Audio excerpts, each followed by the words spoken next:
नमस्कार, मैं हूं धनश्री और आप देख रहे हैं ARK न्यूज। आइए बढ़ते हैं आज की कुछ ताजा तरीन खबरों की ओर।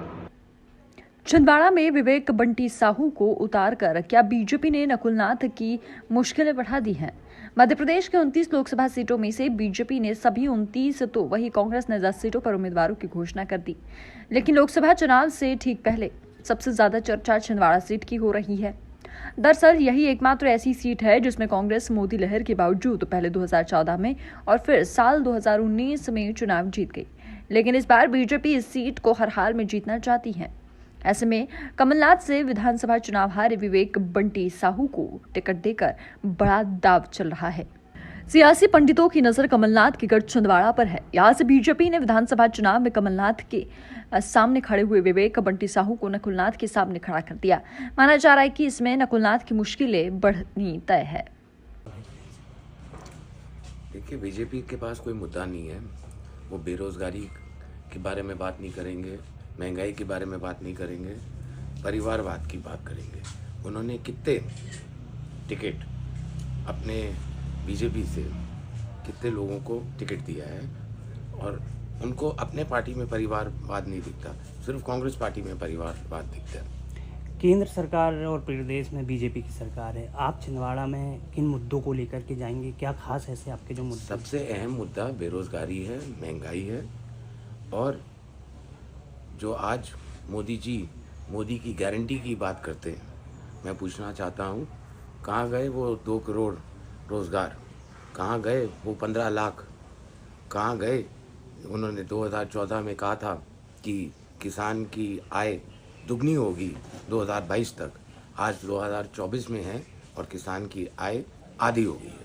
अभी विधानसभा चुनाव में 2700 रुपये में गेहूं और किसानों के लिए बड़े बड़े वायदे किए गए थे, अभी तक धरातल पे नहीं आए हैं। कैसे कार्यकाल को देखते हैं मोहन सरकार के आप मध्य प्रदेश में? एकदम फेल है। इन्होंने तो कहा था कि चुनाव के बाद ये लाडली बहना योजना के तहत महिलाओं को 3000 रुपये देंगे।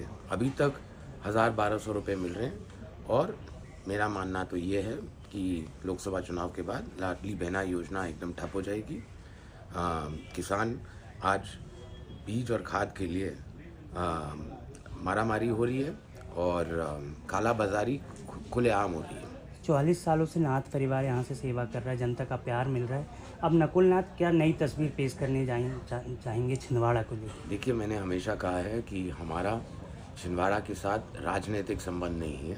हमारा छिंदवाड़ा के साथ अब 44 साल पुराना पारिवारिक संबंध है, पारिवारिक रिश्ता है और मुझे पूरा विश्वास है कि छिंदवाड़ा की जनता अपना प्यार और आशीर्वाद मुझे इस चुनाव में देगी। राहुल जी की भारत जोड़ो न्याय यात्रा मध्य प्रदेश में आई, काफ़ी रिस्पॉन्स भी मिला। कितना फर्क चुनाव में मिलेगा, खासतौर पर लोकसभा में क्या देखते हैं? जहाँ जहाँ से रैली गुजरी है, खास करके ग्वालियर, भिंड, मुरैना, वहाँ काफ़ी असर पड़ेगा और मुझे पूरा यकीन है कि यह यात्रा सफल रही और इसका रिजल्ट लोकसभा चुनाव में आएगा। राम मंदिर बनकर तैयार है, बीजेपी राजनीतिक लाभ लेने की सोच रही है, हर जगह बता रही है कि हमारी देन है। कैसे देखते हैं राजनीतिक मंच में धर्म को लाना? देखिए, बीजेपी के, जैसे कि मैंने कहा, बीजेपी के पास कोई मुद्दा नहीं है। ये धर्म को राजनीतिक मंच पे लाते हैं और कमलनाथ जी तो कहते रहे और मैं भी कहता हूँ, बीजेपी ऐसा प्रचार कर रही है जैसे उनके पास राम भगवान की एजेंसी है, राम मंदिर का पट्टा है। सीए को उन्होंने लाया है और नोटिफिकेशन जारी किया है। वो बोल रहे हैं कि ये नागरिकता देने का कानून है। देखिए, ये ध्यान मोड़ने की राजनीति है। ये पब्लिक को गुमराह कर रही है। पब्लिक समझदार है।